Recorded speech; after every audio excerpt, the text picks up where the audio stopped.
बुद्ध ने कहा, भाग्य के भरोसे बैठने वालों, पुरुषार्थ करो।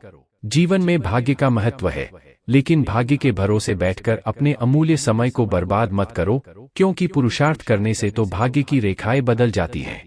भाग्य क्या है? आज किया गया कर्म ही तुम्हारा भाग्य बनता है। कर्म के द्वारा जो बीज बोओगे, फसल भी उसी की मिलेगी। जैसा कर्म तुम आज करोगे, वैसा ही तुम्हारा भविष्य होगा। सौभाग्य और दुर्भाग्य तुम्हारे ही हाथ में है। कर्म की प्रधानता को समझना होगा कि जैसा कर्म होगा, वैसा ही फल मिलेगा।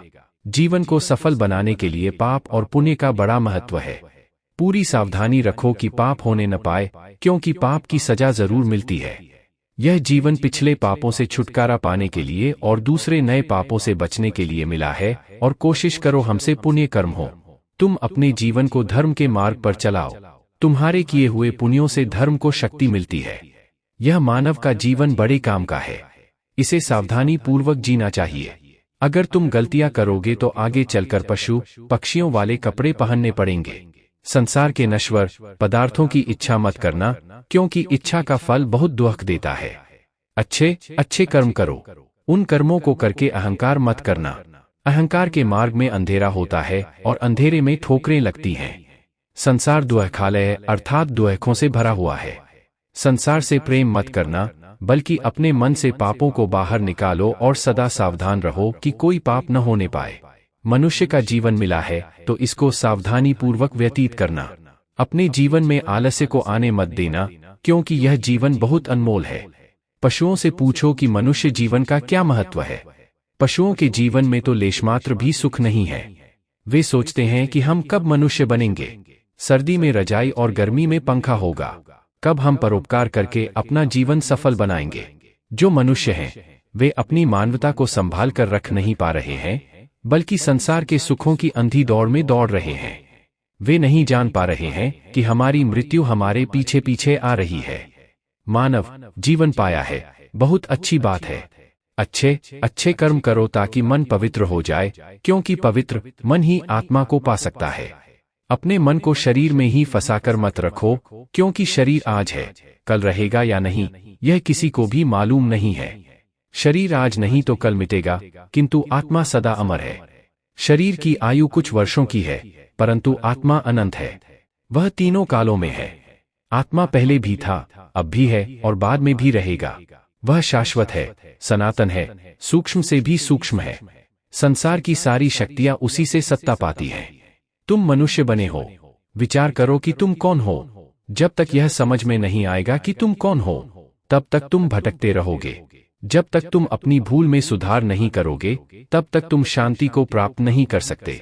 को पाना है तो मन को पवित्र करके आत्मा का अनुभव कर लो। आत्मा में ही अनंत विश्राम है।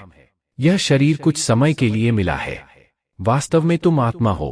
तुम्हारा शरीर जिससे शक्ति पा रहा है, वह आत्मा ही है, और वही आत्मा तुम्हारे शरीर में मौजूद है।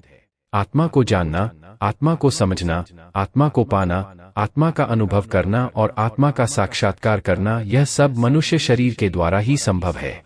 बस तुम सावधान हो जाओ कि मन में कोई गलत विचार आने न पाए। पहले मन में गलत विचार आता है, फिर वह विचार बलवान होने पर गलत कर्म करवा देता है। गलत कर्म का मतलब है पाप का जन्म हो जाना। बुद्ध ने कहा कि तुम्हारे जीवन के साथ 7 काल भी दौड़ रहा है। बचपन और यौवन कब निकल जाएंगे पता भी नहीं चलेगा। शरीर भी अनेक रोगों से घिरा रहता है। इस शरीर की शारीरिक और मानसिक दोनों प्रकार के रोगों से रक्षा करनी पड़ती है। रोग और भोग दोनों शरीर को निर्बल करते रहते हैं। रोगी और भोगी दोनों को ज्ञान अच्छा नहीं लगता। जिनका तन और मन स्वस्थ नहीं होता, वे परमार्थ का लाभ नहीं उठा पाते। मनुष्य को चाहिए कि वह अपनी आयु रूपी संपदा का पूरा लाभ उठाए। अगर मनुष्य चाहे तो अपने जीवन में अच्छे कर्म करके श्रेष्ठ प्रगति कर सकता है।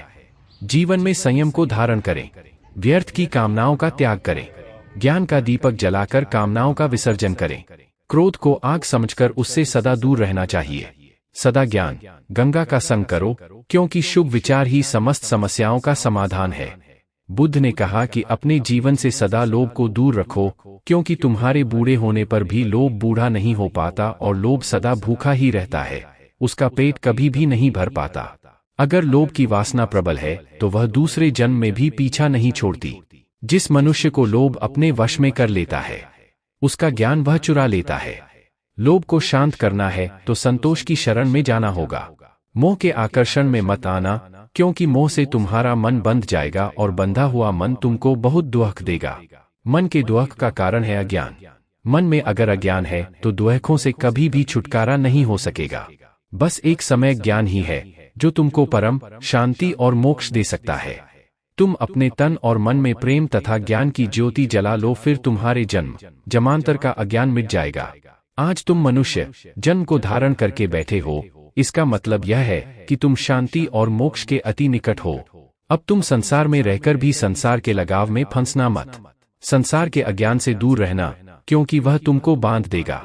अपनी आत्मा का ध्यान करो, वह तुमको सर्व बंधनों से मुक्त कर देगा।